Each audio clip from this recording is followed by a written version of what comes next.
Tonight, allow your eyes to close and your breathing to slow. Picture the soft glow of a lantern resting on a wooden table, its light barely touching the wide, quiet prairie beyond. The wind moves gently through tall grass, carrying the hush of a land settling into rest. In that stillness, imagine two lives sharing the calm, finding comfort, not through words, but through presence. These were not only settlers shaping a frontier, but companions leaning into one another during long evenings and ordinary days. Their bonds were steady, quiet, and deeply human. This story is a gentle journey into those unspoken connections, the tender relationships that helped frontier communities endure. There is nothing here to follow closely, nothing to remember. Let the rhythm of history carry your thoughts toward rest. If stories like this help you fall asleep more easily, you're welcome to subscribe so you can return each night to a familiar, peaceful voice and another quiet chapter of the past. And if you feel like it, you're invited to leave a comment sharing where you're listening from tonight. It's comforting to know how far this calm travels. Now, settle in. The lantern light is steady, the night is wide, and rest comes easily from here. For a long time, the frontier has been remembered as a place of solitude, a wide land of open sky and endless distance, where individuals stood alone against weather, labor, and uncertainty. In stories passed down through generations, the figures who populate this landscape often appear hardened and self-contained, men and women carved into independence by necessity, moving through quiet days without leaning too closely on one another. But this image, while familiar, is incomplete. When we slow our pace and look more gently at frontier life, another reality begins to emerge, one shaped not only by endurance, but by connection. Beneath the vastness of the land and the demands of survival, people formed emotional worlds that were steady, shared, and deeply human. These were not loud or dramatic bonds. They did not always leave clear marks in official records.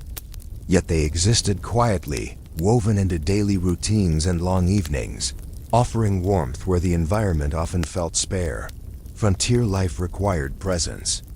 Tasks were many, days were long, and the margin for error was small. But within that structure, companionship became not an accessory, but a necessity. People depended on one another in ways that went beyond practical cooperation. They relied on familiar voices at the end of the day, on shared meals eaten slowly, on the reassurance of another person moving through the same rhythms of work and rest.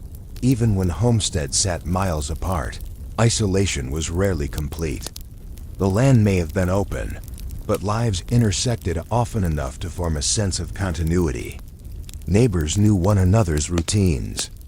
They recognized the sound of approaching footsteps or wagon wheels. They understood who would arrive for help, and who would notice if someone did not appear as expected. In these quiet recognitions, a subtle emotional safety took root. The myth of the lone frontier figure overlooks how deeply social survival truly was. People did not simply endure the frontier. They navigated it together. They shared silence as often as conversation, working side by side without the need for constant exchange.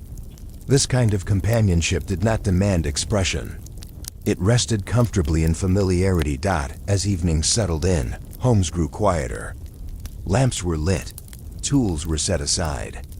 In these moments, the day loosened its hold and space opened for reflection. Someone might sit nearby, mending clothing or preparing food, their presence steady and unremarkable in the best possible way. Nothing needed to be said. The comfort lay in knowing another person shared the same small space, the same pause between one day and the next. Emotional life on the frontier was often understated. There was little room for excess of words, of gestures, of attention drawn inward. Instead, feeling found expression through consistency, through showing up, through staying, through returning each evening to the same place, the same people, the same patterns. Over time, this repetition built trust that did not need explanation. Many frontier relationships formed not from sudden attraction, but from proximity and shared purpose. People came together because life required cooperation, and affection followed quietly behind. Working alongside someone day after day revealed habits, patience, and temperament. Over time, these observations deepened into understanding. And understanding, when allowed to settle without pressure, often became care. This care was not always labeled. It did not announce itself as romance or devotion. Instead, it appeared in small adjustments, waiting an extra moment, sharing limited resources without comment, noticing fatigue before it was spoken. These gestures were practical on the surface, yet emotional at their core. They communicated safety, attentiveness, and belonging. The land itself shaped this form of connection. Wide spaces encouraged reflection, while long winters encouraged closeness. When weather limited movement, people stayed indoors together, passing time slowly. Conversations unfolded at an unhurried pace. Silence was not uncomfortable. It was expected. Within that silence, emotional presence deepened. Frontier homes were rarely places of privacy. Rooms served multiple purposes. Work and rest overlapped. In such environments, emotional boundaries softened. People became attuned to one another's moods without needing words. A shift in posture, a change in rhythm, a pause where none usually existed, all carried meaning. Children grew up within these shared emotional spaces, observing connection not through instruction, but through example. They learned that closeness did not require constant affirmation. That reliability was a form of care. That rest, when shared, felt more complete. The idea that frontier life was defined solely by hardship misses how people adapted emotionally to meet that hardship. They did not withdraw inward. Instead, they leaned gently toward one another, forming bonds capable of absorbing strain without breaking. These relationships provided stability in a landscape that could feel unpredictable. When illness arrived, care was quiet and continuous. Someone stayed nearby through long nights. Tasks were rearranged. Work slowed without complaint. These moments rarely appeared in official histories, yet they shaped daily life in lasting ways. They reinforced the understanding that survival was shared, not individual. Loss, too, was held collectively. When someone passed, neighbors gathered without invitation. Food appeared. Labor was redistributed. Silence was shared. Grief did not isolate, it drew people closer, reinforcing the emotional fabric of the community. The frontier was not absent of tenderness. It simply expressed tenderness differently. Affection did not interrupt the rhythm of life, it followed it. It fit neatly between chores and seasons, between sunrise and lamplight. It lived in the background, steady and dependable dot, as settlements grew. These emotional patterns carried forward. They shaped how communities functioned, how trust was established, and how cooperation felt natural rather than forced. The emotional groundwork laid in early. Years continued quietly beneath expanding. Towns and changing times ought to imagine the frontier as a place of isolation alone is to overlook the profound human need for connection and the many ways people fulfilled that need without ceremony. They built emotional worlds as carefully as they built homes, using what was available: time, presence, and shared effort.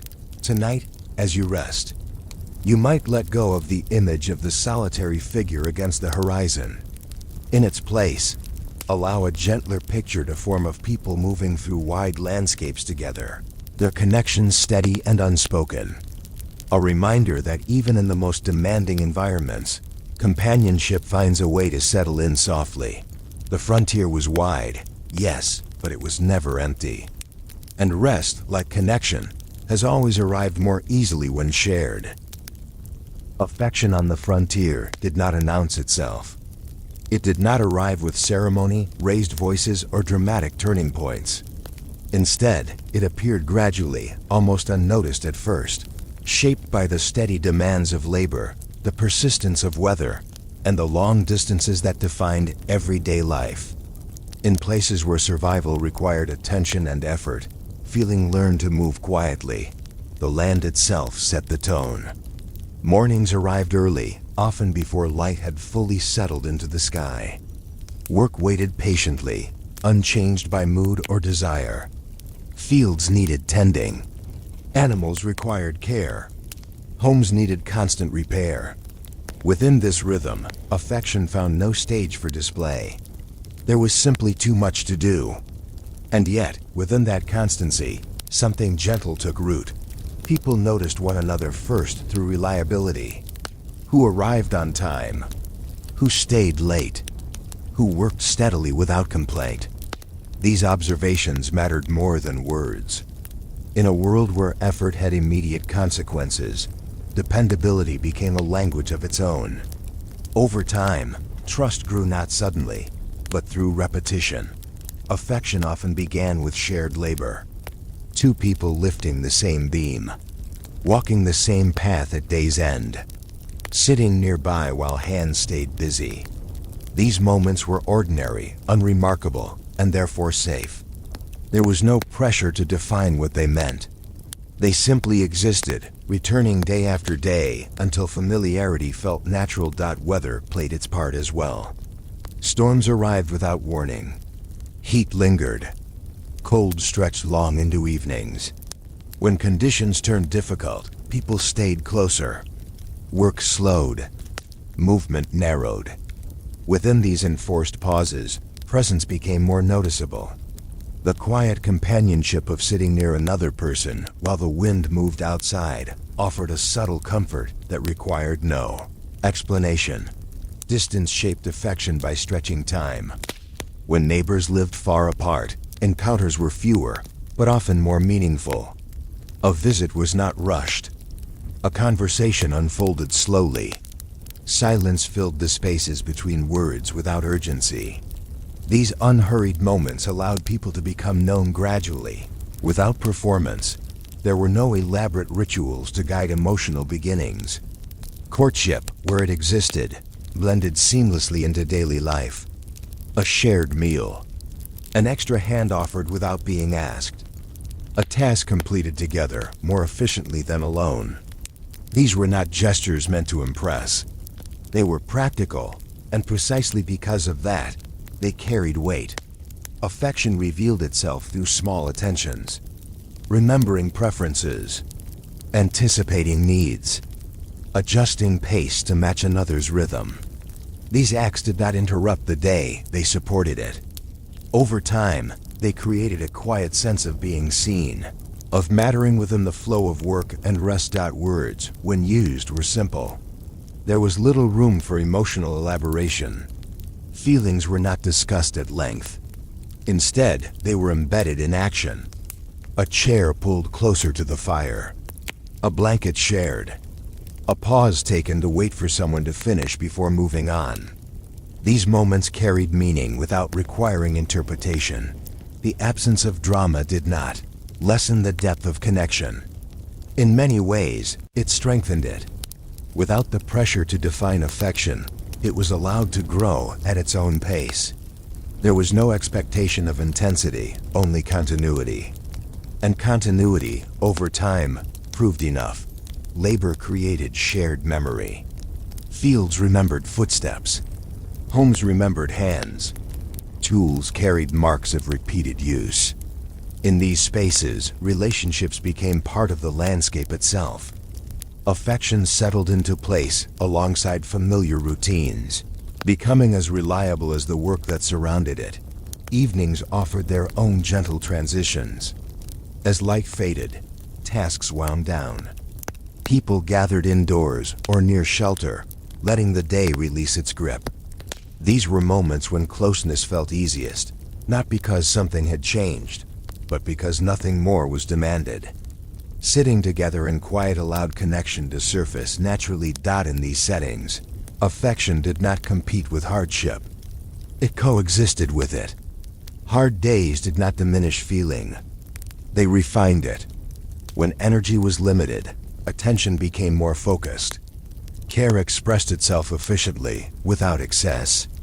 A single action carried meaning because it required effort to give. Distance, too, shaped emotional beginnings. When someone was absent, their absence was felt clearly. Work took longer. Silence lingered. These small disruptions revealed attachment without the need for declaration. Feeling was recognized not through presence alone, but through the difference felt when presence was missing. The landscape encouraged patience. Crops did not grow faster because they were wanted to. Weather did not respond to urgency. In learning to wait on the land, people also learned to wait on one another. Affection was allowed time to deepen, time to settle, time to become something stable rather than fleeting. Frontier affection was rarely recorded. It did not demand documentation. It lived comfortably in memory and habit. People carried it forward without naming it, trusting that what mattered did not need to be preserved in words to remain real. There was a steadiness to these beginnings that modern stories often overlook. No turning point marked the start. No single moment defined what followed. Instead, affection emerged gradually, like light at dawn noticed only after it had already arrived. This quiet unfolding suited the environment. The land did not reward haste. Neither did relationships. Those that endured did so because they fit naturally into the rhythm of life. They required no adjustment, no performance, no explanation. As time passed, these early affections matured without interruption. What began as shared effort became shared understanding. What began as familiarity became trust.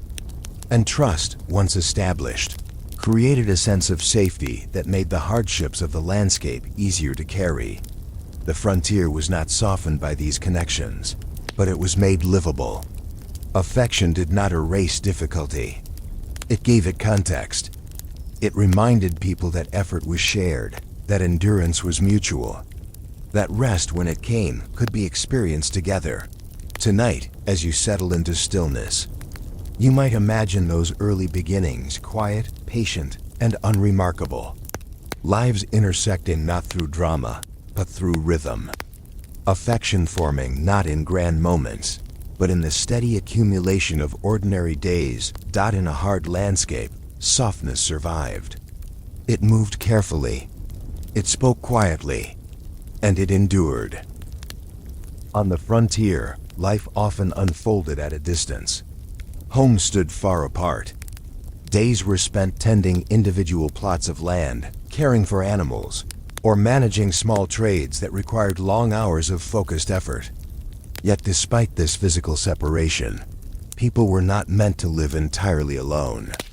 Over time, certain moments drew lives gently back together, occasions that created shared space, shared purpose, and shared memory. These gatherings were rarely grand. They were practical, seasonal, and shaped by necessity. And precisely because of that, they became powerful anchors of connection. One of the most familiar was the barn raising. It was not a celebration in the modern sense, nor was it framed as a social event. It was simply understood that when someone needed a barn, the community would arrive. Men, women, and children came together early in the day, tools in hand, prepared to work steadily until the structure stood upright against the sky.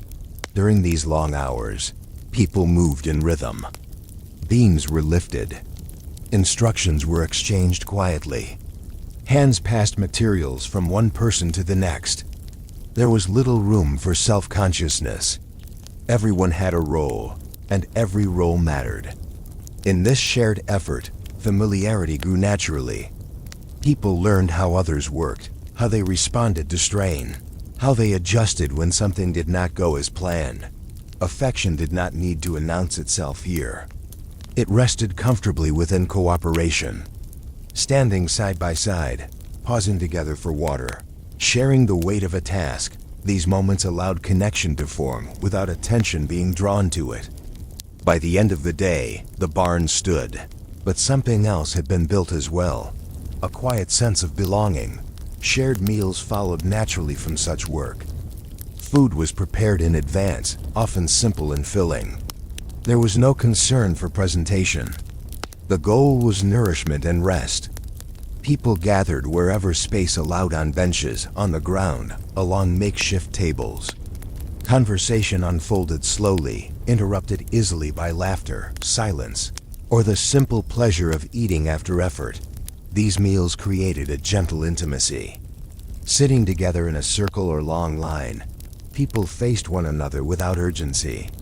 Stories were exchanged, but so were pauses. The shared act of eating reinforced a sense of mutual care. Everyone depended on the meal, and everyone contributed in some way to making it possible. Worship services offered another kind of gathering, one shaped by stillness rather than labor. Whether held in small churches, homes, or open spaces, these meetings brought people together regularly, often weekly. They created predictable points of return, moments when lives briefly aligned. These services were as much social as spiritual. People recognized one another's presence before noticing absence. They observed changes, children growing taller, faces aging, injuries healing. Sitting together in quiet reflection, they absorbed not only shared beliefs, but shared awareness. Familiarity deepened through repetition. There was comfort in knowing where others would be, and when. This predictability fostered trust. It allowed relationships to grow slowly, anchored in routine rather than intensity. Even when words were few, presence itself carried meaning. Seasonal work gatherings offered yet another space for connection. Harvests required many hands. Planting demanded coordination. During these times, neighbors came together not just for a day, but sometimes for weeks. Work unfolded at a steady pace, marked by the movement of the sun and the changing weather.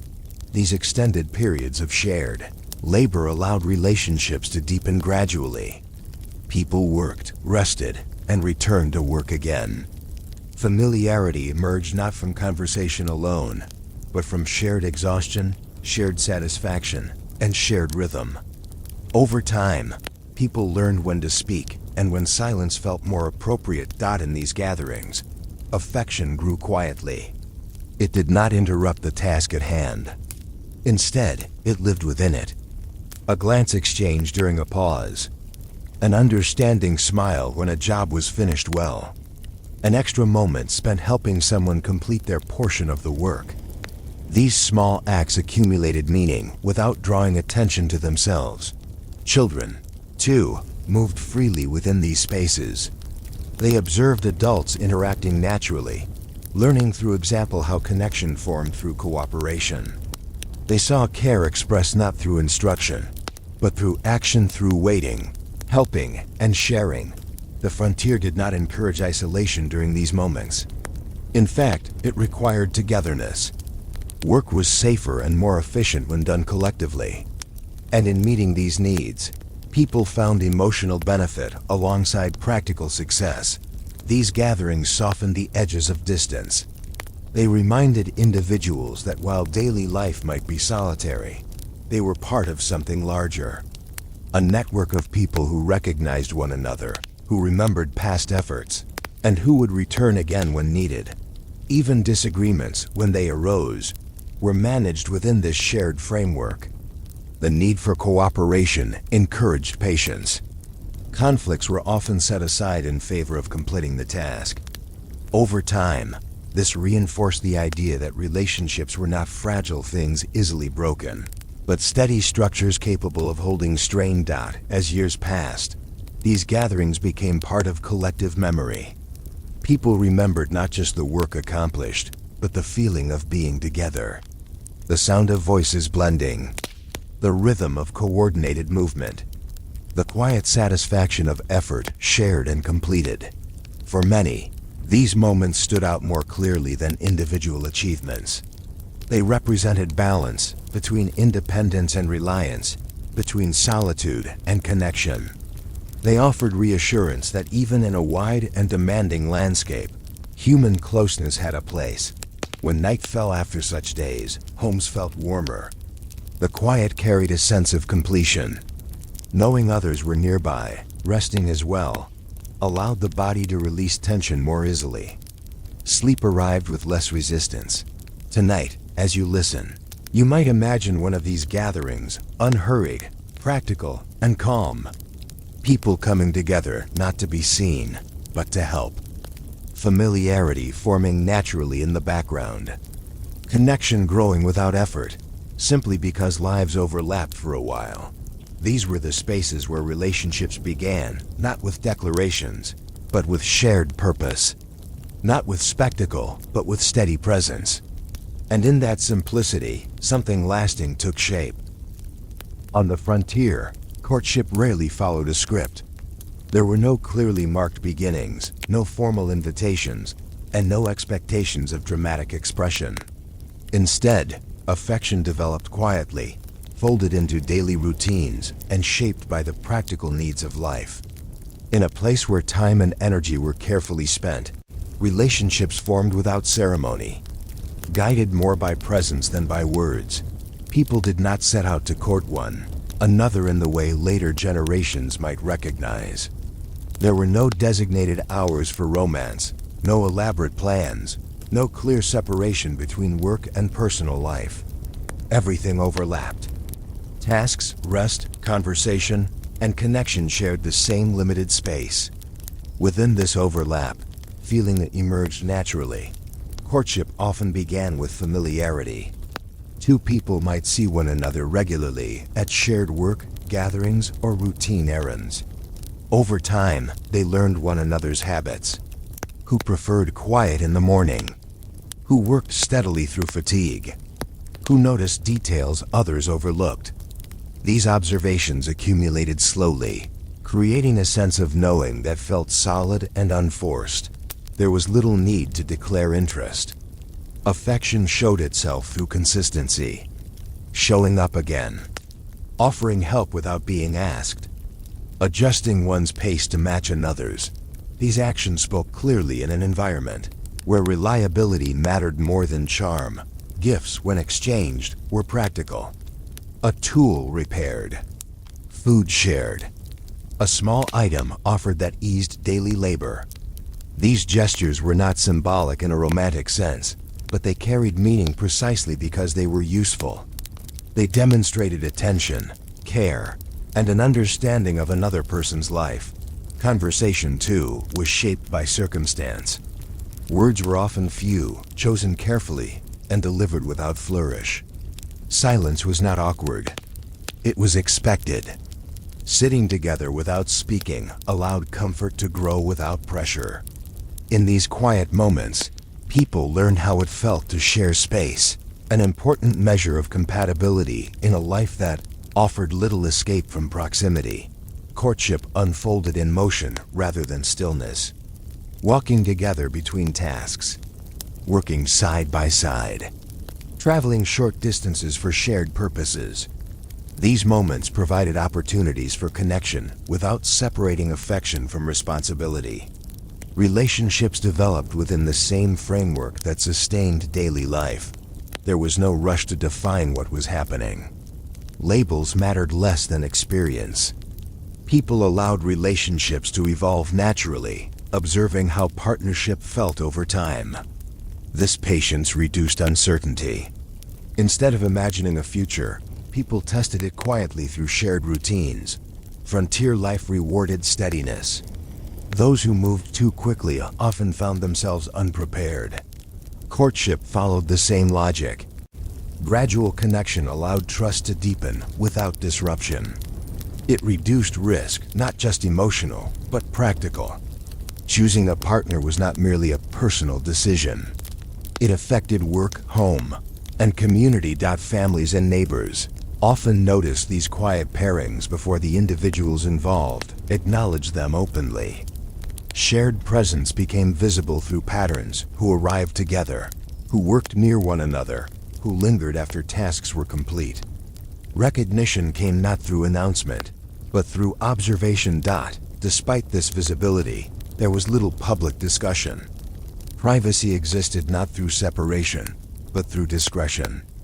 Communities understood that emotional matters unfolded best without interference. This mutual respect allowed relationships to develop at their own pace. Courtship did not interrupt. Daily life it blended into it. Work continued. Seasons changed. Responsibilities remained. And within this continuity, affection matured steadily, becoming less about feeling and more about function. Partnership proved itself through endurance. Women and men alike navigated these relationships with an awareness of consequence. There was little room for idealization. People saw one another as they were tired, capable, imperfect, reliable. This clarity reduced illusion and strengthened commitment when it formed. Even decisions to marry often followed this same understated pattern. They were practical conclusions rather than emotional climaxes. A recognition that life worked better together than apart. That shared effort eased burden. That companionship offered stability. Celebrations, when they occurred, were modest. A gathering, a meal, a brief acknowledgement. The real significance lay not in the event, but in what followed, the continuation of shared routines, now made official. This form of courtship reflected the broader values of the frontier. Independence balanced with cooperation. Emotion grounded in action. Commitment demonstrated through consistency. These relationships did not demand attention. They earned trust through time. There was comfort in this approach. Without pressure to perform, people could be themselves. Without expectation of intensity, affection remained steady rather than volatile. This stability suited a life already full of uncertainty. As years passed, these partnerships blended seamlessly into the fabric of daily life. They were not remembered for how they began, but for how they endured. The quiet beginnings faded into routine, leaving behind a shared history built through countless ordinary days. For those living it, courtship without ceremony felt natural. It matched the rhythm of the land and the demands of survival. It respected the limits of energy and the value of time. Tonight, as you rest, you might imagine such a beginning, one without urgency, without display. Two people moving through their days, noticing one another gradually, allowing familiarity to deepen into trust, letting affection grow quietly, without needing to be named. In a world shaped by necessity, love learned to be practical. And in being practical, it learned how to last. On the frontier, courtship rarely followed a script. There were no clearly marked beginnings, no formal invitations, and no expectations of dramatic expression. Instead, affection developed quietly, folded into daily routines and shaped by the practical needs of life. In a place where time and energy were carefully spent, relationships formed without ceremony, guided more by presence than by words. People did not set out to court one another in the way later generations might recognize. There were no designated hours for romance, no elaborate plans, no clear separation between work and personal life. Everything overlapped. Tasks, rest, conversation, and connection shared the same limited space. Within this overlap, feeling emerged naturally.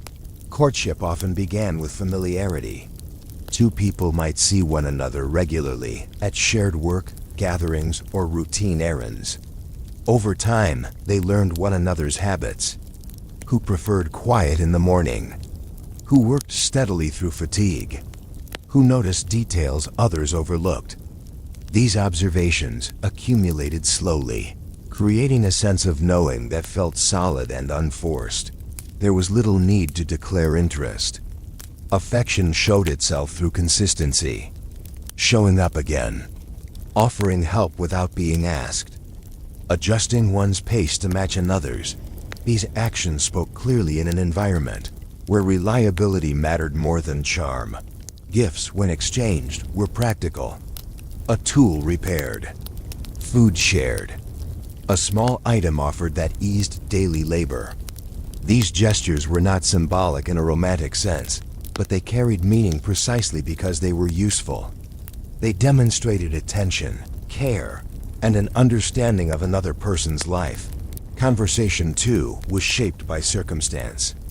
Words were often few, chosen carefully, and delivered without flourish. Silence was not awkward. It was expected.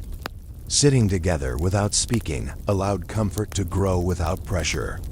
In these quiet moments, people learned how it felt to share space, an important measure of compatibility in a life that offered little escape from proximity.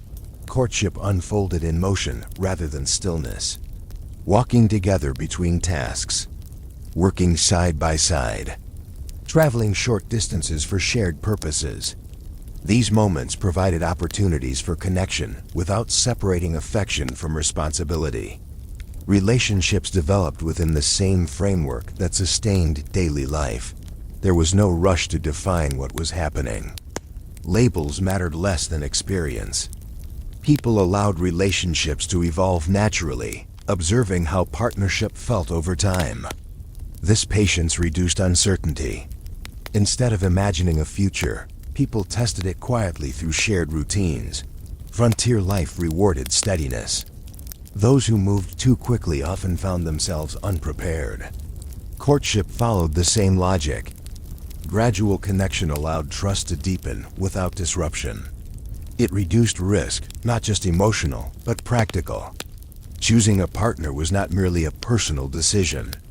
It affected work, home, and community. Families and neighbors often noticed these quiet pairings before the individuals involved acknowledged them openly. Shared presence became visible through patterns: who arrived together, who worked near one another, who lingered after tasks were complete. Recognition came not through announcement, but through observation. Despite this visibility, there was little public discussion. Privacy existed not through separation, but through discretion. Communities understood that emotional matters unfolded best without interference. This mutual respect allowed relationships to develop at their own pace. Courtship did not interrupt. Daily life, it blended into it. Work continued. Seasons changed. Responsibilities remained. And within this continuity, affection matured steadily, becoming less about feeling and more about function. Partnership proved itself through endurance. Women and men alike navigated these relationships with an awareness of consequence. There was little room for idealization. People saw one another as they were: tired, capable, imperfect, reliable. This clarity reduced illusion and strengthened commitment when it formed. Even decisions to marry often followed this same understated pattern. They were practical conclusions rather than emotional climaxes. A recognition that life worked better together than apart. That shared effort eased burden. That companionship offered stability. Celebrations, when they occurred, were modest. A gathering, a meal, a brief acknowledgement. The real significance lay not in the event, but in what followed: the continuation of shared routines. Now made official, this form of courtship reflected the broader values of the frontier. Independence balanced with cooperation. Emotion grounded in action. Commitment demonstrated through consistency. These relationships did not demand attention. They earned trust through time. There was comfort in this approach. Without pressure to perform, people could be themselves. Without expectation of intensity, affection remained steady rather than volatile. This stability suited a life already full of uncertainty. As years passed, these partnerships blended seamlessly into the fabric of daily life. They were not remembered for how they began, but for how they endured. The quiet beginnings faded into routine, leaving behind a shared history built through countless ordinary days. For those living it, courtship without ceremony felt natural. It matched the rhythm of the land and the demands of survival. It respected the limits of energy and the value of time. Tonight, as you rest, you might imagine such a beginning: one without urgency, without display. Two people moving through their days, noticing one another gradually, allowing familiarity to deepen into trust, letting affection grow quietly, without needing to be named. In a world shaped by necessity, love learned to be practical. And in being practical, it learned how to last.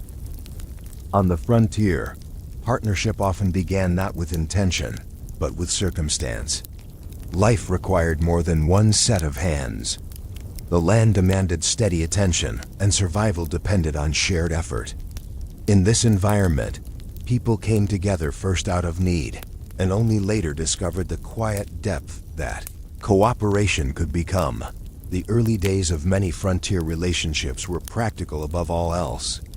Tasks were heavy. Time was limited. Resources were few. Working alone was possible, but rarely sustainable for long. Two people working together could build faster, endure longer, and rest more fully. This simple reality shaped how relationships formed. Partnership began with shared responsibility. Clearing land, building shelter, maintaining equipment, preparing food. These activities left little room for distraction, yet they created constant proximity. Day after day, people worked alongside one another, learning habits and rhythms without conscious effort. Respect grew first. It came from witnessing reliability, from seeing how someone responded to fatigue or difficulty, from observing care taken and completing necessary work. This respect did not depend on personality or charm. It rested on action. Over time, this foundation proved strong. Affection followed quietly. It did not interrupt the work. Instead, it settled into it. A sense of ease developed. Tasks flowed more smoothly when done together. Communication required fewer words. Anticipation replaced instruction. These changes were subtle, yet meaningful. In survival partnerships, trust was essential. Decisions affected more than comfort. They affected safety. Choosing when to rest, when to push forward, when to seek help, these judgments were often shared. Trust deepened through successful outcomes and careful adjustment after setbacks. Mutual dependence did not weaken independence. Instead, it balanced it. Each person maintained responsibility for their role while relying on the other to fulfill theirs. This balance created stability. It allowed both individuals to focus without fear of neglect. Over time, emotional awareness developed naturally, knowing when someone was tired before they said so, adjusting plans to accommodate illness or strain, offering support without drawing attention to it.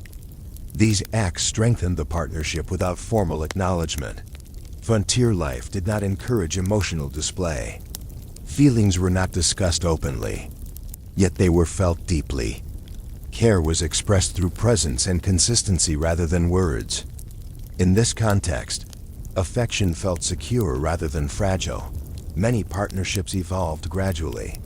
There was no clear moment when survival partnership became something more. Instead, the shift was felt through comfort, through the ease of shared silence, through the knowledge that life felt more manageable together. Conflict, when it arose, was approached practically. Disagreements could not linger long. Work still needed to be done. This encouraged resolution rather than escalation. Over time, partners learned how to navigate differences calmly, reinforcing mutual respect. These relationships often lacked idealization. People saw one another fully, strengths and limitations alike. This clarity fostered realistic expectations. Commitment was based on experience rather than imagination. As seasons passed, partnerships grew deeper. Shared memory accumulated. Challenges overcome together became part of a shared story. This history strengthened bonds quietly, without ceremony. Even decisions to formalize partnerships followed this same pattern. Marriage or long-term commitment was often the natural extension of an existing partnership rather than a dramatic turning point. Life already functioned together. Formal recognition simply acknowledged reality. Within these partnerships, affection found stability. It did not fluctuate wildly. It was reinforced daily through shared effort. This steadiness suited the demands of frontier life. Children born into these partnerships observed cooperation as the foundation of connection. They learned that care was demonstrated through reliability and presence. Emotional security grew from routine rather than reassurance. Partnership born of necessity proved resilient. It adapted to changing conditions. It absorbed hardship. It endured loss. Through it all, mutual respect remained central. The frontier did not soften these relationships. It tested them. Those that endured did so because they were grounded in practicality and trust. Affection grew not despite hardship, but alongside it. As communities formed, these partnerships contributed to stability. They anchored households. They supported neighbors. They modeled cooperation for others. Tonight, as you settle into rest, you might imagine two people working quietly together. Not seeking romance, not naming feeling, simply sharing the work of living. Over time, respect deepens. Comfort grows. Affection settles in without announcement. What begins as necessity becomes something steadier. Something reliable. Something quietly enduring. In the frontier's demanding landscape, partnership was not a luxury. It was the way life moved forward together. On the frontier, trust was not assumed. It was built slowly, through repetition, effort, and presence. More than words or promises, it was shared work that revealed who a person truly was. Day after day, people learned one another not through conversation alone, but through action, through the quiet consistency of showing up and staying engaged when work demanded attention. Building a home was often the first true test of shared trust. There were no shortcuts. Every beam placed, every wall raised, every repair made required cooperation. The work was physical, patient, and often unfinished at day's end. In this process, people learned how others handled fatigue, frustration, and uncertainty. Trust grew when effort remained steady, even when progress was slow. Homes were not built quickly, and they were rarely perfect. Adjustments were constant. Plans changed as materials ran out or weather shifted. These moments required flexibility and calm decision-making. Working through them together strengthened bonds, creating confidence not just in skill, but in judgment. Tending the land reinforced this trust daily. Fields demanded attention in every season. Crops responded only to consistent care. When two people worked the same land, their efforts intertwined. Timing mattered. Decisions affected outcomes. Trust formed as each person learned the other's rhythm, when to act, when to wait, when to adapt. The land itself became a shared responsibility, and with it came shared accountability. Successes and failures belonged to both. This mutual ownership deepened connection. It reduced blame and encouraged cooperation. Over time, the land reflected their partnership as much as their labor. Raising families added another layer of trust. Children required constant attention, patience, and care. Decisions carried long-term impact. In these responsibilities, reliability mattered deeply. Knowing someone would respond when needed created emotional safety, not only for children, but for partners as well. Parenting on the frontier was not guided by manuals or experts. It unfolded through observation and adjustment. Shared decision-making became essential. Trust strengthened when choices aligned, when disagreements were resolved quietly, and when care remained consistent. Presence mattered as much as effort. Being available physically and emotionally built stability. Children learned security through predictable routines. Partners learned reassurance through dependable support. These patterns reinforced trust without requiring discussion. Shared work created shared memory. Every task completed together added to a growing history. These memories were not marked by dramatic milestones, but by continuity. Seasons passed.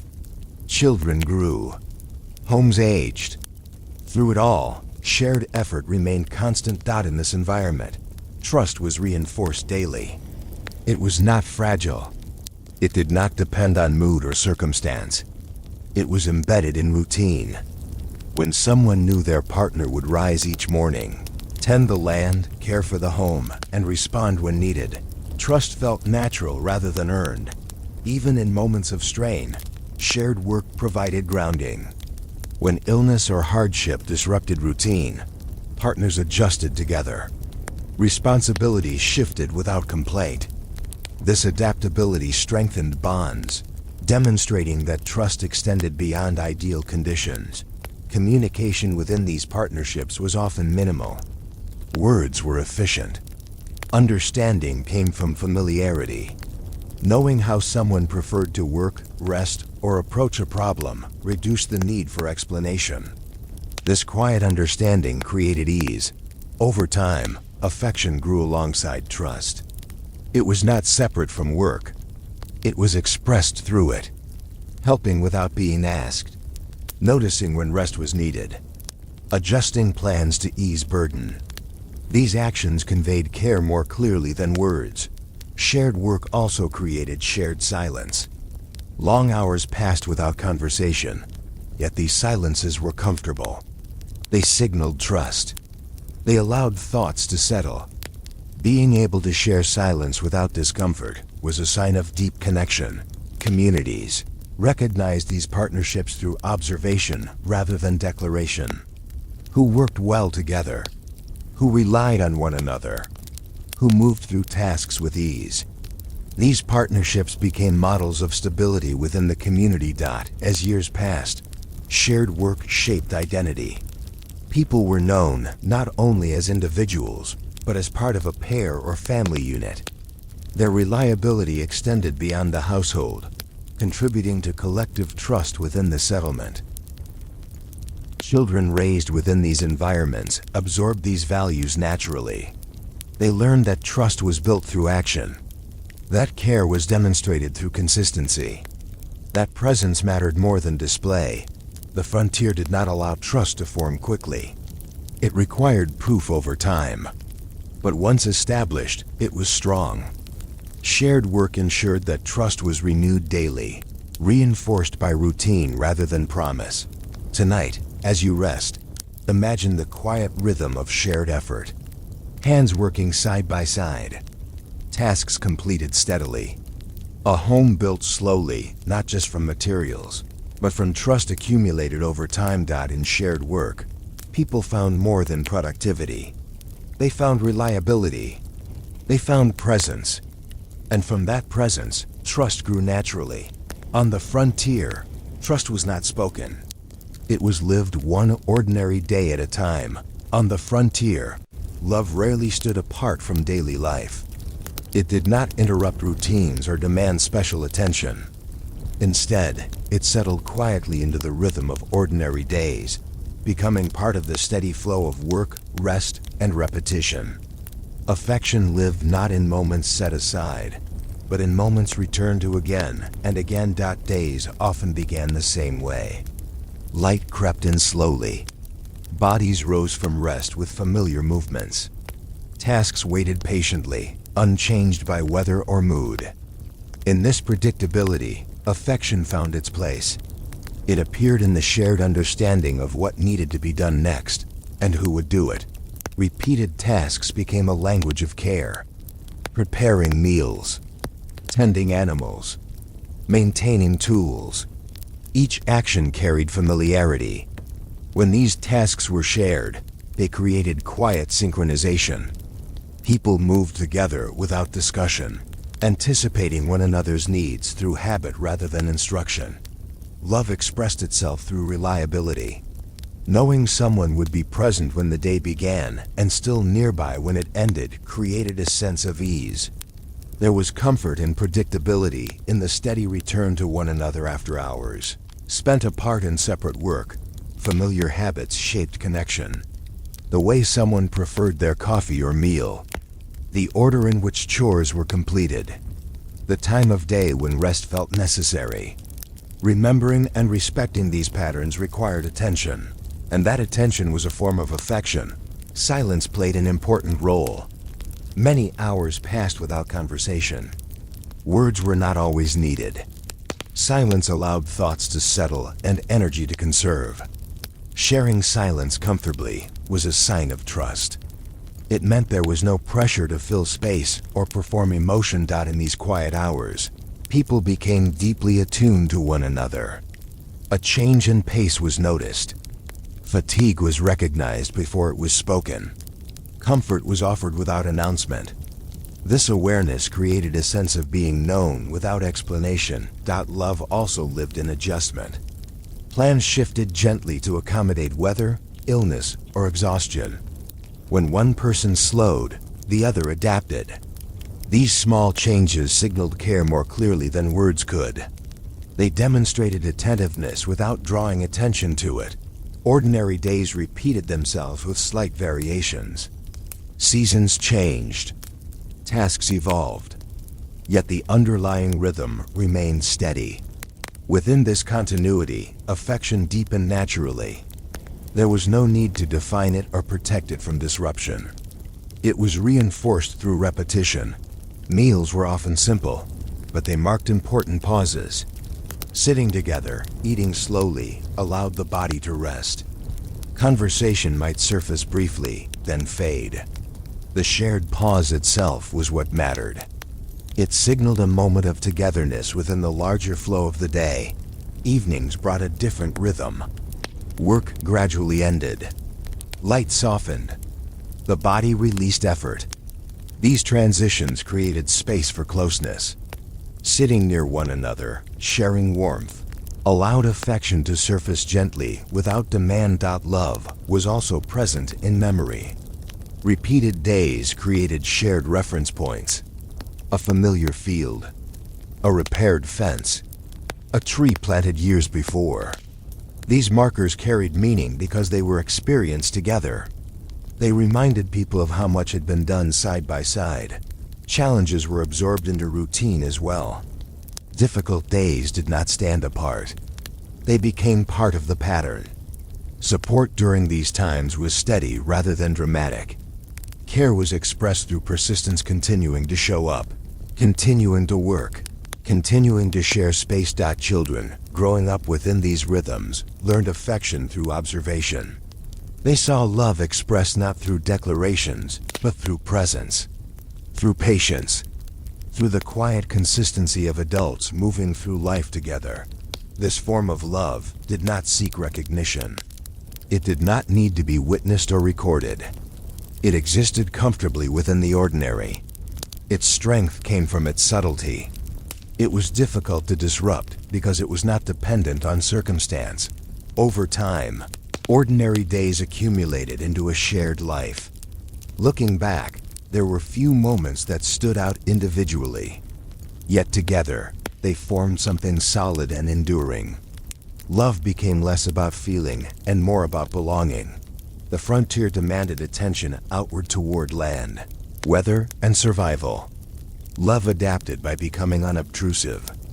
It fit into the background, supporting rather than distracting. In doing so, it remained steady even when conditions were difficult. There was rest in this approach. Without expectation of intensity, affection remained calm. Without pressure to express, it stayed present. This allowed people to conserve energy and focus on what mattered most. As years passed, love expressed through ordinary days proved resilient. It endured change. It adapted to loss. It remained reliable. Its quiet presence made life feel manageable. Tonight, as you settle into rest, you might reflect on the comfort of routine, on the reassurance of familiar habits, on the ease of sharing silence with someone who understands without asking. Love does not always announce itself. Sometimes it simply keeps returning, day after day, task after task. In the rhythm of ordinary days, affection found a place to rest. On the frontier, illness and scarcity were not interruptions to life, they were part of it. They arrived quietly, often without warning, and lingered longer than anyone wished. In a world with limited resources and few assurances, care became an everyday practice rather than an exceptional response. It was expressed through steady attention, quiet adjustment, and a willingness to remain present when circumstances offered little comfort. When illness appeared, routines shifted gently. Work slowed. Priorities rearranged themselves without debate. Someone stayed close, not because it was dramatic or heroic, but because it was necessary. Care unfolded through simple acts: bringing water, preparing food that could be eaten easily, adjusting blankets as temperatures changed. These gestures were small, but they accumulated meaning through consistency. There were no elaborate methods, no certainty of outcome. Caregivers relied on observation, patience, and familiarity. They noticed breathing patterns. They listened for changes. They stayed awake through long nights, offering reassurance through presence rather than speech. In these hours, devotion was measured not by words, but by endurance. Silence often filled sick rooms. It was not uncomfortable. It allowed rest. It signaled calm. Sitting nearby without speaking conveyed steadiness, a reminder that someone was there and would remain. This quiet companionship offered comfort even when relief could not be guaranteed. Scarcity sharpened attention. Supplies were limited. Food was rationed carefully. Time and energy were conserved. In these conditions, sharing became an act of trust. Portions were adjusted subtly. Someone might eat less without comment. A resource might be set aside quietly for another's use. These decisions were rarely discussed. They were simply made. Care during scarcity required foresight. Planning meals to last.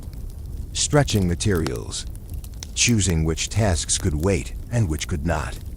Partners and families navigated these decisions together, balancing immediate need with long-term stability. Trust grew through these shared judgments. Illness tested patience. Recovery was slow. Progress was uneven.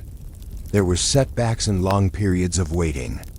Caregivers learned to accept uncertainty without panic. They focused on what could be done in the moment, keeping the space clean, maintaining warmth, offering nourishment. These repeated actions created a sense of order with an unpredictability. Children observed these practices closely. They learned how care looked in action: quiet, attentive, and persistent. They saw adults prioritize one another without instruction. These examples shaped their understanding of devotion as something lived rather than spoken. When resources ran low, creativity emerged. Remedies were improvised. Tools were repurposed. People relied on knowledge passed through experience rather than written guidance. Sharing this knowledge was another form of care, reinforcing community connection even during difficult times. Communities supported one another discreetly. Neighbors might leave food without announcement. Work might be completed on behalf of a family dealing with illness. These acts were not framed as charity. They were understood as mutual support, part of an unspoken agreement that care would circulate as needed. Emotional comfort was often conveyed through routine.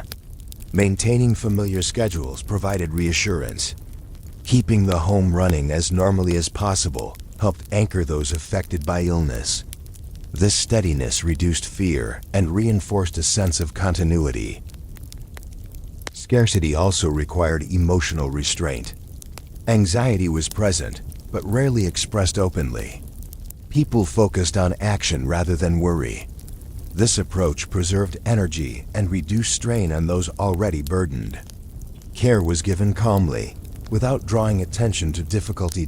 In long illnesses, roles sometimes shifted permanently. Responsibilities were redistributed. Expectations adjusted. These changes were accepted gradually, without formal acknowledgement. Love adapted quietly, reshaping itself to fit new realities. Loss, when it occurred, was met with collective care. Grief was shared through presence rather than explanation. Meals appeared. Work was assumed by others. Silence was respected. These responses reinforced the understanding that care extended beyond immediate relationships into the broader community. Scarcity did not diminish affection. It clarified it. When choices were limited, priorities became clear. Care focused on what mattered most: health, safety, and connection. Excess fell away, leaving only what was essential. There was dignity in this approach. Care did not seek recognition. It did not require gratitude. It existed because it was necessary and because relationships demanded it. This quiet devotion strengthened bonds without altering their outward appearance. Over time, shared experiences of illness and scarcity deepened trust. Having navigated uncertainty together, people developed confidence in one another's steadiness. This confidence provided comfort even during future challenges. As conditions improved, routines gradually resumed. Care transitioned back into everyday life without ceremony. The experience remained present in memory, reinforcing connection without needing retelling. Tonight, as you rest, imagine a quiet room lit softly. Someone sits nearby, attentive but unobtrusive. Resources are limited, yet care is abundant. Comfort is offered through presence, patience, and gentle adjustment. In moments of illness and scarcity, love did not speak loudly. It stayed, it adapted, it endured. And in doing so, it revealed its deepest strength. On the frontier, much of life passed without record. Days unfolded with repetition, shaped by work, weather, and routine. What survived in writing often appeared plain and factual: lists of tasks completed, notes on crops planted, brief observations about the weather. Yet within these simple records, quiet traces of emotional life remain, preserved gently between lines of ordinary detail. Diaries and journals were not written to tell stories. They were tools, ways to remember dates, track progress, and make sense of time. Many entries were brief. Some were no more than a sentence. And yet, when read slowly, they reveal something deeper: the presence of lived experience, recorded without intention to impress or explain. A note about a long day might carry more than fatigue. It might reflect shared effort, unspoken cooperation, or relief at work completed together. A mention of illness often appeared without elaboration, yet the very act of recording it signaled concern and attentiveness. These writings did not dwell on feeling, but feeling was there all the same. Emotional expression on the frontier was often restrained. Words were chosen carefully, and excess was avoided. Diaries reflected this approach. Feelings appeared indirectly through what was included and what was left unsaid. A name mentioned regularly suggested familiarity. A sudden absence spoke quietly of change. Routine entries created rhythm on the page. Day after day, similar tasks appeared. Over time, these repetitions formed patterns. Reading them now, one senses the steady presence of others within those routines. Shared meals, shared labor, shared evenings. These moments often appeared simply as part of the day's account. Occasionally, a sentence stood out. A brief acknowledgement of gratitude. A quiet note of concern. A simple observation about comfort found or missed. These moments were rare, but precisely because of that, they carried weight. They revealed what mattered enough to be written down. The physical pages themselves tell part of the story. Ink faded. Paper worn thin from handling. Margins filled unevenly. These signs of use remind us that these journals were companions, returned to again and again. They held continuity when days blurred together. Many diarists wrote at the end of long days, when energy was low. Entries were efficient. This efficiency did not erase emotion, it concentrated it. When a writer chose to include a detail beyond necessity, it signaled importance. Weather was recorded faithfully, yet even these notes carried emotional undertones. A harsh winter entry might reflect shared endurance. A gentle spring note suggested relief and renewed effort. The land and emotional life were closely intertwined, each influencing the other. Diaries also reveal patience. Events unfolded slowly. Time passed between significant moments. Writers did not rush to interpret or explain. They allowed meaning to settle naturally. This pacing mirrors the rhythm of frontier life itself. Sometimes journals were shared, sometimes private. In both cases, they offered a space for reflection. Writing allowed people to acknowledge experience quietly, without requiring response. It was a way to hold life steady, one day at a time. That reading these pages now requires the same patience. Emotional life does not announce itself. It must be sensed through context and continuity. A familiar name recurring over months suggests partnership. A change in routine hints at transition. A simple line, "All was well today," carries reassurance. Beyond its brevity, the absence of dramatic language is itself revealing. These writers did not feel the need to define emotion explicitly. Their lives were already full. Writing served as accompaniment, not confession. Feeling lived alongside action, not apart from it. Diaries often passed through generations, sometimes unread for years. When rediscovered, they offer a quiet intimacy, not through revelation, but through presence. They allow us to sit beside someone long gone, sharing their rhythm without interruption. These voices remind us that emotional life does not require documentation to exist. Yet when it is recorded, even faintly, it offers connection across time.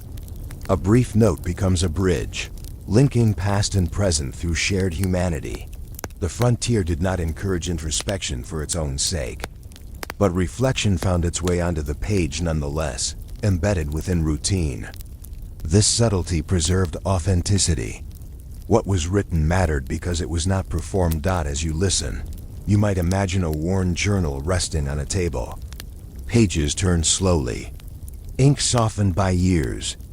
Within those lines, a life unfolds quietly, steady, connected, and deeply human. These voices speak softly. They do not explain themselves. They simply remain. And in their remaining, they remind us that even the simplest records can carry the weight of lived connection held gently between fading pages. Not all stories were written down.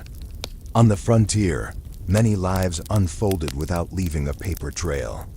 Ink was scarce. Time was limited. And emotional matters were often considered too ordinary or too personal to record. Yet these stories did not disappear. They were carried instead by memory, passed gently from one person to another, shaped by voice rather than page. Oral histories formed quietly, without intention. They emerged in moments of rest, during evenings by the fire, while walking familiar paths, or during shared work that allowed conversation to drift. These stories were not announced as important. They surfaced naturally, woven into recollections of daily life. A name might be mentioned repeatedly. A small habit recalled fondly. A choice explained not as dramatic, but as practical. Through these fragments, relationships took shape. Love stories were preserved, not through chronology, but through feeling, through what lingered in memory long after details faded. Family recollections often focused on patterns rather than events. How two people worked together. How they handled difficulty. How they treated one another in ordinary moments.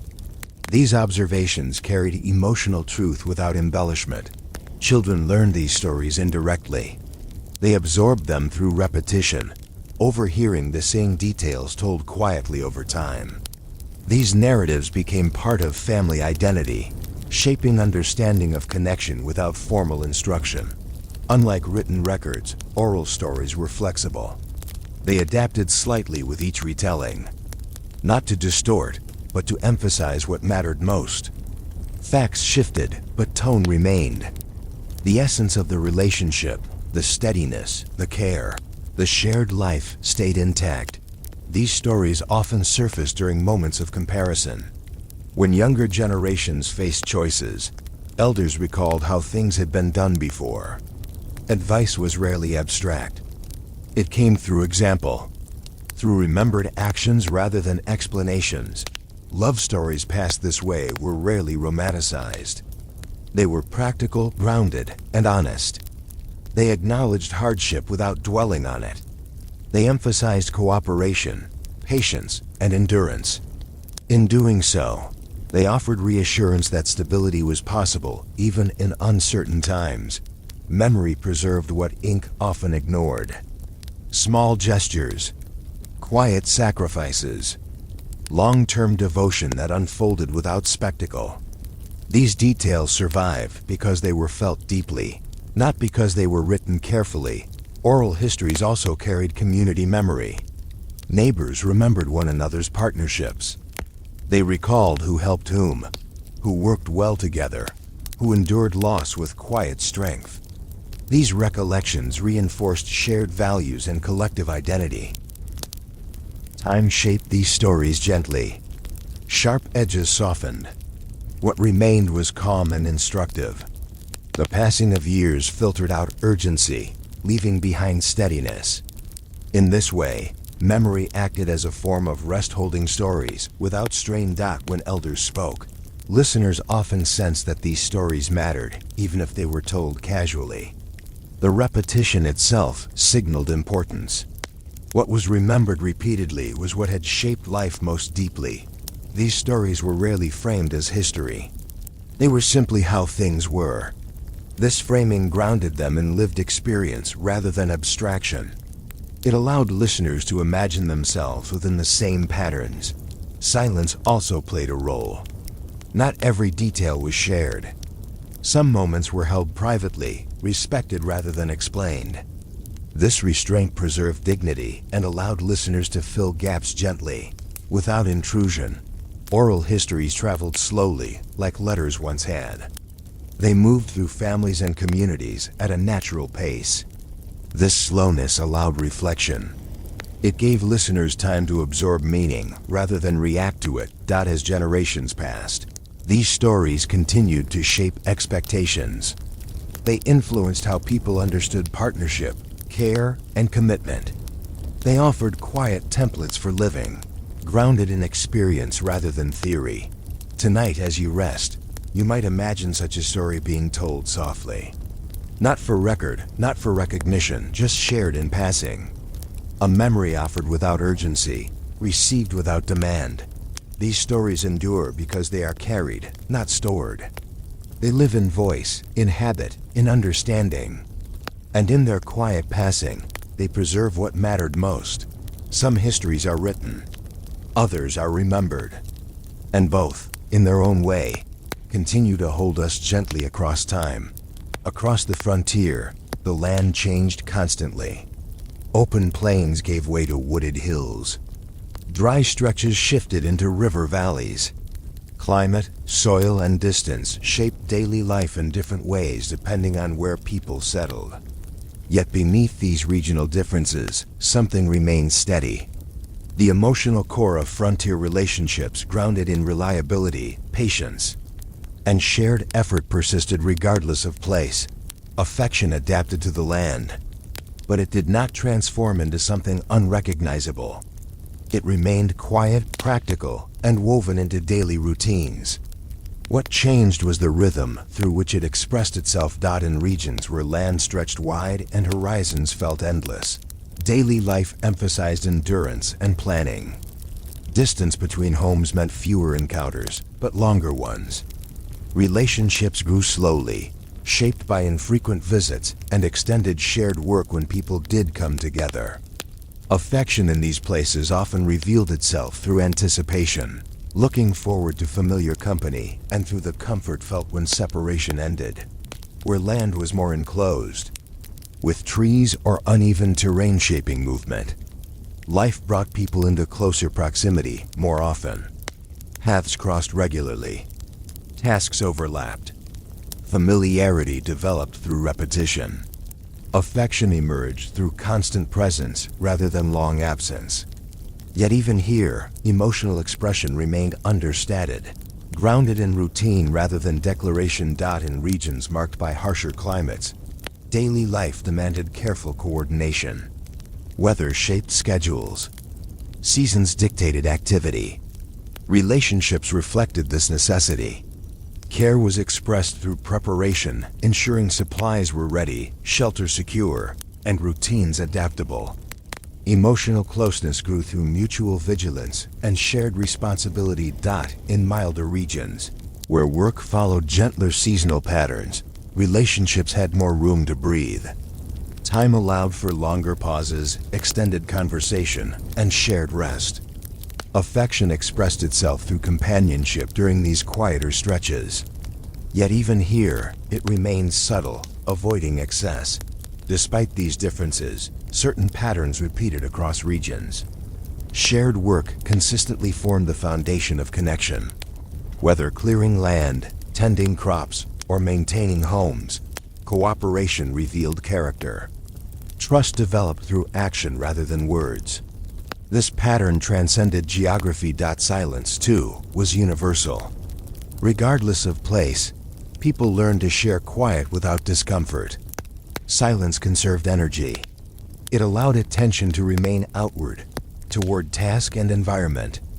Within that silence, understanding deepened naturally. Regional customs influenced how people gathered, how often they met, and how responsibilities were shared. Yet the emotional intent behind these practices remained consistent. Gatherings created familiarity. Familiarity allowed affection to grow without pressure. In some regions, travel was easier. Paths were established. Movement between settlements occurred more frequently. Relationships benefited from regular contact, yet still unfolded patiently. In others, isolation required greater emotional self-sufficiency. Affection adapted by becoming more deeply rooted in consistency when contact was possible. Food, too, reflected regional differences. What was grown, prepared, and shared varied widely. Yet the act of sharing meals remained central everywhere. Sitting together, eating slowly, created connection regardless of what was on the table. Homes differed in structure and size, shaped by available materials and climate. Yet inside these homes, daily life followed familiar patterns. Tasks repeated. Evenings softened. Rest arrived. Affection settled into these rhythms, adapting to space without changing its nature. Child-rearing practices reflected environment, but emotional grounding remained similar. Children learned affection through observation. They saw care expressed through reliability and presence, regardless of regional variation. These lessons carried forward. Even courtship adapted to place without altering its core. In some regions, encounters were frequent and casual. In others, rare and intentional. Yet in all cases, affection grew gradually, grounded in familiarity rather than display. Regional challenges shaped how people supported one another. Some faced environmental unpredictability. Others managed resource scarcity or isolation. In each case, relationships responded through cooperation and quiet endurance. Emotional bonds strengthened as people navigated their specific conditions together. Community expectations varied as well. Some regions emphasized collective effort more strongly. Others valued independence within shared frameworks.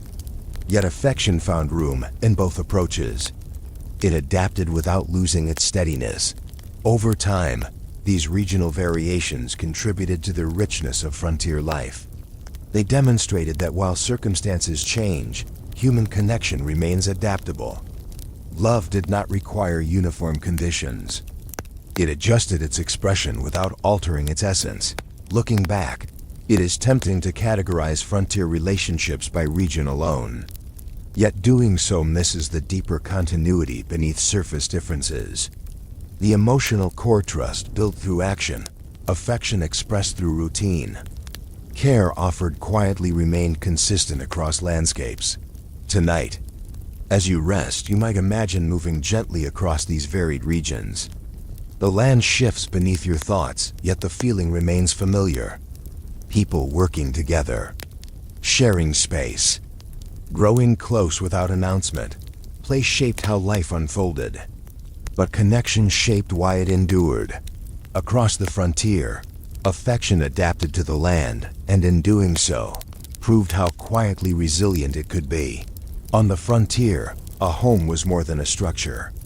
It was a steady point in a shifting landscape, a place where effort settled into form and where people returned at the end of each day. Built through shared labor and sustained through partnership, homes became anchors, not only for those who lived within them, but for the wider communities growing slowly around them. These homes were rarely grand. They were shaped by necessity, built with available materials, and adjusted over time as needs changed. Walls were raised to keep out weather. Roofs were repaired again and again. Spaces evolved as families grew or circumstances shifted. What mattered was not perfection, but reliability. The home stood. It held. It endured. Within these walls, partnerships found their rhythm. Daily routines unfolded predictably. Work began and ended at familiar times. Meals marked pauses. Rest followed effort. These patterns created emotional grounding. Knowing what to expect allowed the body and mind to relax. Even in uncertain conditions, as more homes appeared, settlements took shape. Paths connected doorways. Neighbors recognized one another's routines. Smoke rising at familiar hours signaled life continuing as expected. This predictability created collective reassurance. Stability spread outward from each household.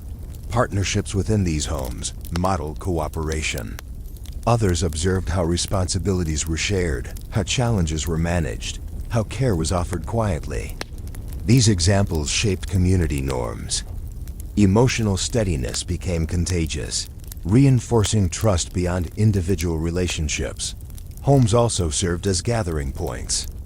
Meals were shared. Meetings held. Help offered. These moments extended the home's influence beyond its walls. It became a place of connection, a reference point within the community's social landscape. Children raised in these homes absorbed emotional grounding through routine. They learned that stability came from consistency, that care was expressed through presence, that relationships endured through effort. These lessons carried forward, shaping future partnerships and households. When hardship struck, homes provided refuge. Illness, loss, or scarcity were met within familiar spaces. Neighbors arrived quietly, offering support without ceremony. The home absorbed these moments, holding both sorrow and recovery within its walls. As settlements grew, these anchored homes formed the backbone of community life. They supported schools, places of worship, and shared infrastructure. Emotional stability within households translated into social stability beyond them. The continuity provided by these partnerships allowed communities to weather change.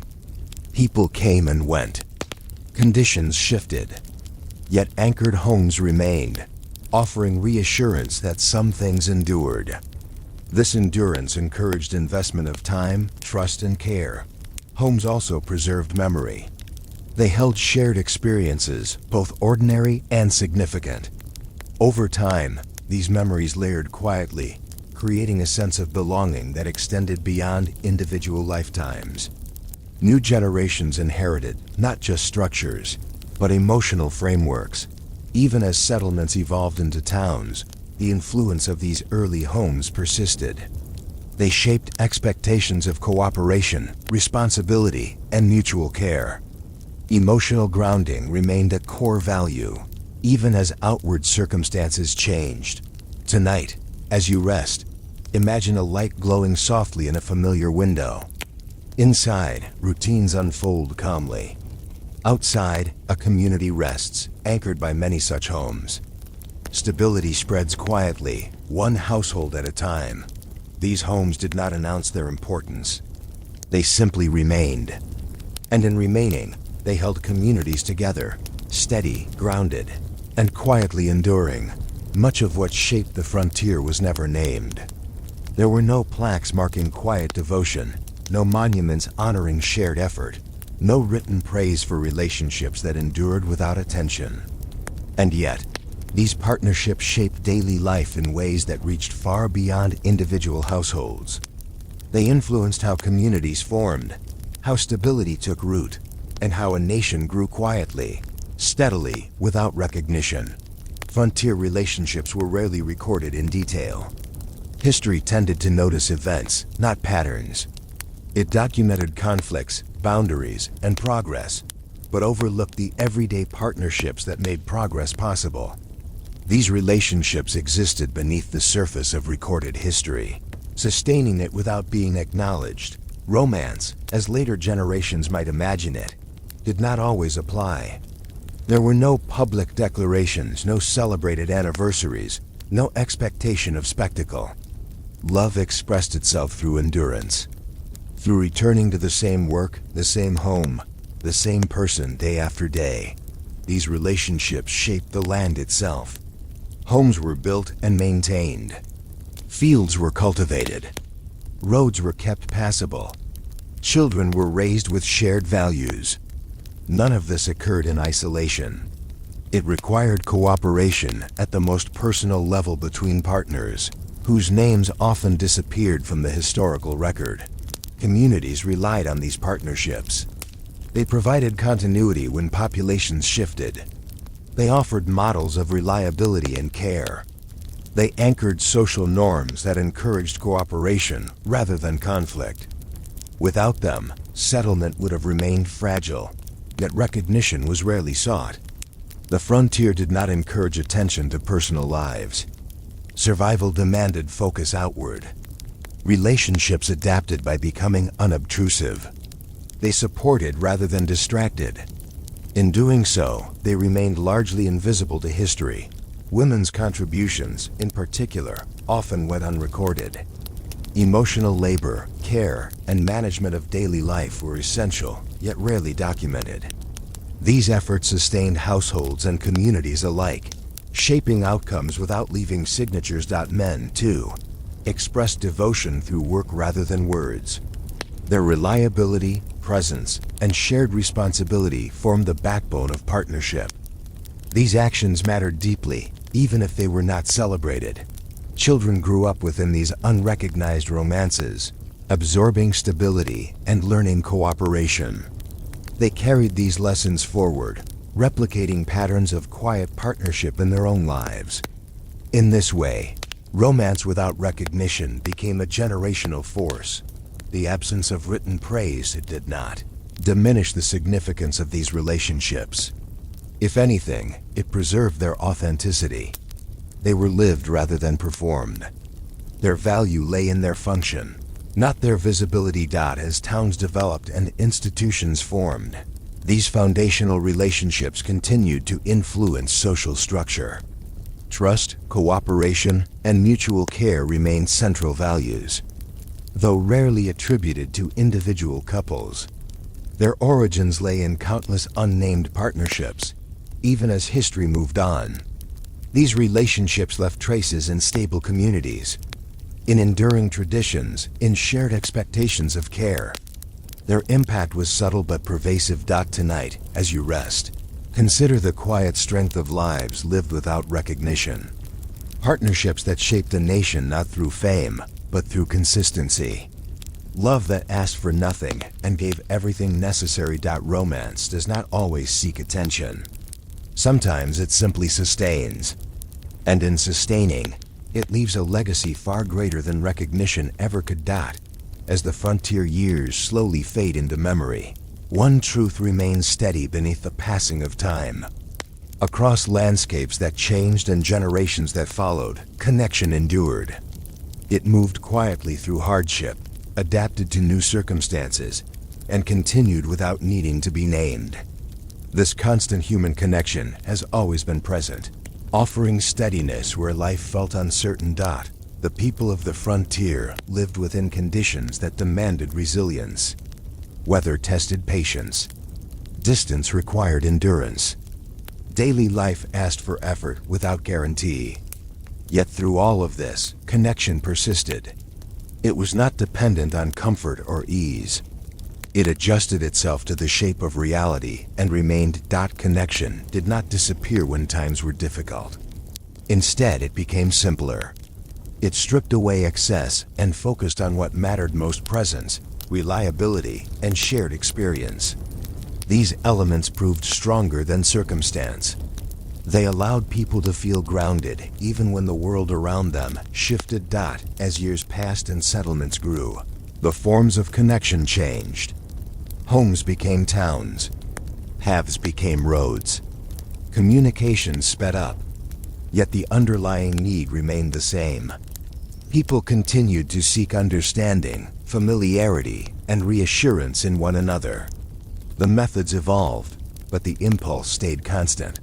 Looking back, it becomes clear that frontier relationships were not relics of a past way of life.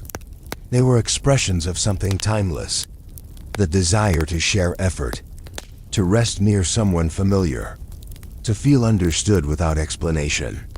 These needs did not belong to one era alone. Connection persisted because it adapted. It learned to exist within new structures, new technologies, new expectations. Yet it retained its quiet nature. It continued to thrive in routine, in shared space, in ordinary moments repeated over time.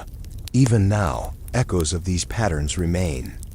In the comfort found in familiar routines, in the ease of shared silence, in the reassurance of knowing someone will be present tomorrow as they were today. These experiences connect modern life to those earlier rhythms. Hardship has always shaped connection, but it has never erased it. Instead, difficulty clarifies priorities. It reveals what endures when distractions fall away.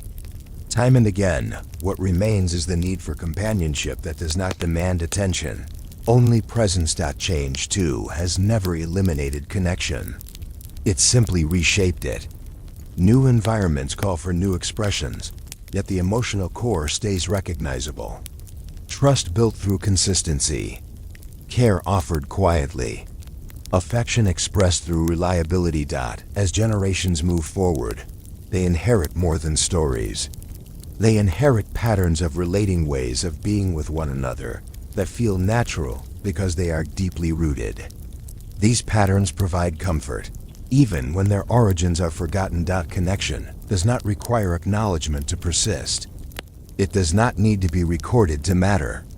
It lives comfortably in habit, in routine, in the unspoken understanding between people who share space and time. As this journey through the quieter corners of history comes to rest, there is an invitation here not to analyze or remember, but to notice. To notice how connection shows up in your own life, how it settles into ordinary days, how it offers grounding without asking for attention. Tonight, there is nothing to solve, nothing to compare, nothing to carry forward deliberately. Simply allow the idea of enduring connection to rest alongside you. Let it be present without effort. The frontier has passed, but the constant remains. Connection continues, quietly, reliably, across time. As your breathing slows and the day releases its hold, you might imagine yourself within this long continuum, resting in the same steady human presence that has carried people through centuries. There is comfort in knowing that what mattered then still matters now. And that rest, like connection, arrives most easily when we allow it to be simple. The night is calm. The story is complete. And you are free to rest.